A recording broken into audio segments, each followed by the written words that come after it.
2, 1. Folks, welcome back to the Jimmy O Show. Happy to be here with you on this beautiful day in New Orleans. Here with some of our FearTheWave student athletes of the month. And we have one recipient, Makhi Hughes from 2 months ago, I believe. Catching you now, and now we got a good bye week, got a little break here. And Jackson Schmelter and Sully Burns, 2 of the recipients this month. How you doing, guys? Good. Great. Thank you for having us. Good to have you here. I like having this segment on the Jimmy O Show because the chances that I was ever going to be the player of the week, even if it was just off as long as it was slim and none in college, but I had a chance at the Student Athlete Award. So I'm glad to have you guys and look forward to talking to you a little bit about that. Folks, before we get into the conversation, please be sure to subscribe to our show either on YouTube or your favorite audio channel, and please be sure to check out FTWcollective.com to find out more about what we're doing with the FearTheWave Collective and helping support these guys as they're off to a really memorable and historic start of this season.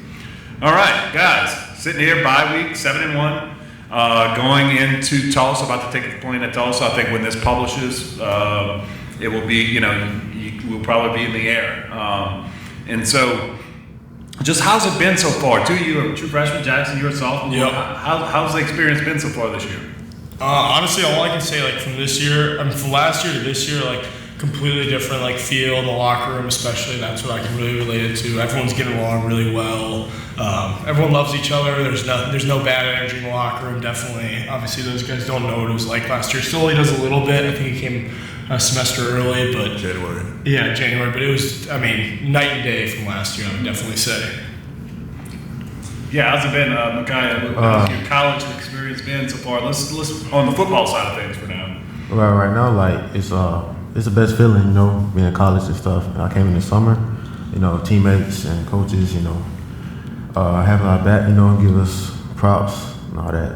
So it's been good so far. Yeah. And Makhi, you got off to it's sort of like a microcosm of life, I guess, football, but not what you expected, right? You came in, you were getting some good reps and some scrimmages, showing yourself, and people were getting excited about your college career, and then you suffered an injury. Yeah. And so how's the sort of, I know that was disappointing, but how's the rehab going? Do you feel like you're on route to full recovery? Rehab going good, our trainers, they're doing a very good job, my knee getting way better, I'm walking better. I just got a leg brace last Saturday, but I might come back to bowl game, so I'm looking forward for that. Oh, awesome, man. Yeah. Good to hear. All right. And Big Sully, man, we see you out there every now and then. You're one of the few people around here I got to actually look up to. How's the transition to college been for you? Like Jackson mentioned, you've been here almost 10 months now. Yeah, I feel like it's been a great experience. What I noticed is that all teachers here at Tulane are, when you go to a big a prestigious school like Tulane, you expect the teachers to be strict, smart guys, but it was normal, and it was chill and cool, which is really why I feel like it's a prestigious school, because we're able to succeed in an environment that we're accustomed to. And with football side of things, it's been great. I'm blessed. We've gotten off to a good start. We're 1-0 every week, so we're not even really worried about our record at all. We're all we know, all we've been practicing, all we think about is Tulsa. Yep, sure. I hope hopefully your parents tune in and they see this, and I think your parents should all be proud. Jackson, you're only a year removed from it, but that transition when you're off on your own for the first time and in college and having to handle all your own business. Football is a job. Football's I work 50 hours plus a week or whatever, but it's a 40-hour week job when you take into account the training room and the weight room and the film and everything you're doing on your own. And then you got to be a full-time student, right? And a lot of people struggle with that transition, and they start looking for things, or even they're not looking for them, things fall off. And unfortunately for a lot of guys when they come to college, the academics tend to be something that falls off. That hadn't happened with you guys. What do y'all attribute your success, sort of getting it done both on the field and off the field so far your time to?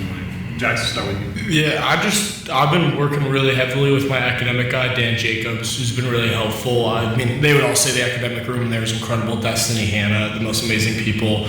I'm working with Dan with the special teams every day. Just like I'm figuring out majors right now, so I've been in there a lot in the last month, I'd say, and just working through classes and stuff. Yeah. But yeah. Yeah, same thing to me. Just like working hard, getting to class on time and stuff. Hannah, Destiny, and Crystal, thanks to them, I be like doing my assignment early, but that's the deal. Like my goal is like get to class early, doing work, make sure my grades good. So yeah. Yeah, I mean, there's a best-selling book that really, that talks about I need to do this, but it talks about making your bed every day, right? And it's sort of doing the positive things step by step a day. And a big part of life I've found in my 44 years is show up when it's hard, be ready to go, and you might not be the best in a given situation or whatever, but like if you're there and you're competing, you got a chance, and that applies in the classroom just like it does on the field. So that's good advice. How about you, Sully? Yeah, you just got to make time because a lot of the times it feels like you're busy. You got so many things to do, especially as a student athlete. But really, it's not as serious as a lot of people say it is. You just got to make your own time. You got to figure out your own schedule because you're your own person, so you should know. Like I'm bad at with procrastination, so I should just knock it out right now and just get it over with, and then I can go play Call of Duty or go do whatever else you got to do.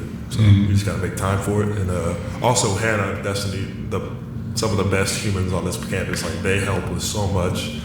And like I'd be in Hannah's office for like 2 hours or 3 hours just working, and then that's how I've just gotten all my work done, and I'm able to go home and go do whatever I want for the rest of the day. So.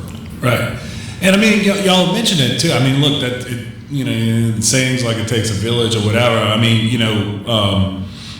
but y'all mentioned is the people involved in this whole process. You have to. At the end of the day, it's your grades, and y'all are doing all the work. But the fact that you got the support that you have in the academic center here, and then that fact that a lot of these teachers are willing to work with you and are engaging. Are nice teachers, man. There are times where it wasn't always that on campus, and it was almost an antagonism to athletes, and it's just so refreshing that sort of everybody seems to be on the same page in that regard now. So guys, what have you given some thought? I know y'all are still young. Have y'all given some thought about what y'all are going to look to graduate in? Yeah, so I was in the business school my first 3 semesters here, including this semester, but I think I'm looking to go into real estate this coming semester. I have to declare at the end of my sophomore year, so it'll either be business or real estate, I'm thinking. I don't know, I'm in the midst of that right now. I think that's why I've been talking to Dan so much, honestly. I don't know, I'm excited for either one. My dad does a lot of real estate, so that's why I am interested in the topic, but yeah. Sure. Mm-hmm. Well, I didn't decide mine yet, but probably like health and wellness. Yeah. Mm-hmm. That's a good major, so I'm choosing that. Yeah, you learn a little bit more than you wanted to about health and wellness right now. Yeah. The injury, right? Yeah. How about you, Sully? Yeah, right now I'm in health and wellness, but I've been thinking about changing it because I want to be able to have some type of profession where I could somewhat enjoy it to the point where I don't retire like after 20 years. Like I can just do it for the rest of my life. Mm-hmm. But at the same time, I don't want to be. I want to be making a good amount of money, so I've been thinking maybe about like real estate. It's like Jackson, or maybe business. But yeah. Yeah. Well, look, man. One thing I'll tell you, our producer here is a great example of it. But and I'm somewhat, I guess, of an entrepreneur. But I mean, it's great to be your own boss, and you guys are developing skills now as young men that allows you to be that in the future. You're preparing for that in the future, and so. Be bold out there. You be aggressive, like you said. If you know that you're a procrastinator, first step to fix it is acknowledging it. Right? I got the same problem. My son has the same problem. I'm gonna have you come over to my house down the street a little bit and come talk to my 13-year-old. It's hard for me as a parent to get on too much because he makes good grades, but it's like I see it. You can do better, kid. But with all his sport, he's juggling a lot. He makes good grades, but it's like, man. get off that PlayStation and go read a book or whatever, you know. So Sully, I'm gonna get you to work with him. Well, guys, all right, look. That's about going to do it for the show, but before we get going, y'all are all first-time guests. One thing we like to ask our first-time guests on the Jimmy O show is we got some of the best uniform combinations in the country, obviously. And I saw one national sports guy was talking about some of the bowl projections out there, and they got us in the Cotton Bowl. Somebody had us against is Bill Connolly. He's the big stat geek on ESPN, and it had us against UCLA, and he's like, it was something to the effect my eyes would melt from the beauty of that uniform matchup. Right? But let's go one by one. Sully, we'll start with you. What's your favorite combination for the Tulane uniform? What game was it? Well, I think it was our ECU game. Those unis were nice. It was the blue jersey with the green pants, and those are nice. But also, I think our all black jerseys are really nice too. They're real good. Yeah. No. They were really good too, and plus the accessories and everything like it. It looks really good. I really like that green, the blue with the green. I don't think we've broken that out very often over the years, ever since the changes. But that one was sharp. I like that one. I love all the uniforms, but the all black that's my favorite. Yeah, the all blue too. Yeah, but all black is. I think the all black and the all blue are neck and neck. I think for our guests. Favorite combos. I mean, obviously those are great combos. But my favorite one, I think we worked for the K-State game. It was blue pants, white jersey, blue helmet. That's just like my favorite. I think that blue with the white and the way it pops looked really good. Yeah, honestly. It looked really good on a Kansas State field too. Yeah, we had that. Who was the cloud look we had? I forgot. That was another road game. It was a road game we won. USF, that's right. Yeah. That was another good one. That was an interesting one because they had a grass field too, and all that white uniform. I know, man. That was the first natural grass surface I think we had all year. Yeah. But so anyway, well, guys, that's going to do it. As Jackson saves the mic, that's going to do it at Jimmy O Show. Once again, please be sure to check out the FTW Collective and what we're doing there to support all these guys, whether it be in the classroom or what they're doing on the field, and help promote them, man. Let's let them. They can't have a job. You heard about their schedules. This NIL gives them an opportunity to make some money while they're working hard for the betterment of all of us. So until next time, folks, that's going to do it. Thanks for tuning in, and roll wave. Thank you.